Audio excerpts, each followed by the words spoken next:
help you start your day with faith and encouragement. And that's exactly what's going to happen today. This is going to be a great week for you. So let's get started with our 2023 Faith Family Confession. You can find it in the show notes on Apple Podcasts, Spotify, and the description on social media and the Faith Plus app. Say it with me. Say, I'm the salt of the earth. I'm the light of this world. Jesus said it, so I believe it. I'm a carrier of the glory of God. Today, I will experience the extreme goodness of God.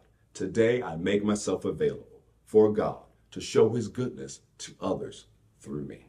Today, I am increasing in influence. Today, I will see the goodness of God in my life. Today, something good is going to happen to me, so I expect miracles. Go with me to Psalm 107. And today we're going to start with verse 8, Psalm 107, verse 8. As we get started, and as you turn there, go ahead and say out loud and put it in the chat. Say, this is going to be a great week for me. Come on, say it out loud, put it in the chat. Say, this is going to be a great week for me. Come on, say it out loud or put it in the chat or the comment section. If you're watching a place that's a chat or comment section, say, this is going to be a great week for me. It really is. Notice what it says in Psalm 107, verse 8. Oh, that men would give thanks to the Lord for his goodness and for his wonderful works to the children of men. For he satisfies the longing soul and fills the hungry soul with goodness. So here's a good reason on this Monday to get started with thanksgiving and praise, because he is good. And you have a reason to praise him. Why? He's been good to you. You've experienced his goodness. You've experienced his wonderful works, and you know he has more for you. And he satisfies the longing soul, and he fills the hungry soul with goodness. New Living Translation says, for he satisfies the thirsty and fills the hungry with good things. The NASB says, for he satisfied the thirsty soul, and he has filled the hungry soul with what is good.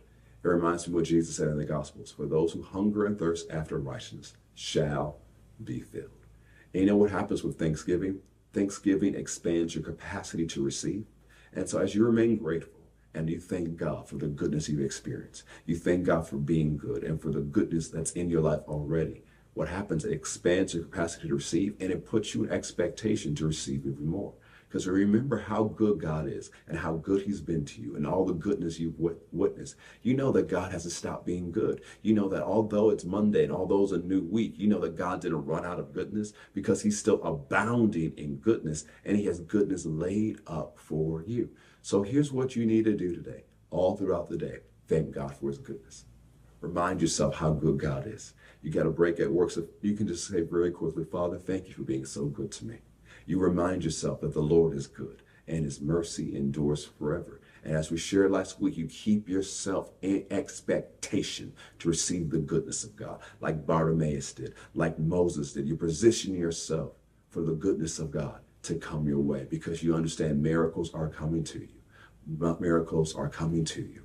And you know what? As you grow in this expectation, and as you grow in the things that we've been saying every day in our Faith Family Confession, you'll get to a point where miracles are not coming to you, but because you're letting God use you, miracles will flow through you.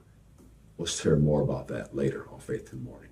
But thank you for starting your day with me. If you haven't already, subscribe to Faith in the Morning on Apple Podcasts, Spotify, and download the Faith Plus app. Have a great day. God bless.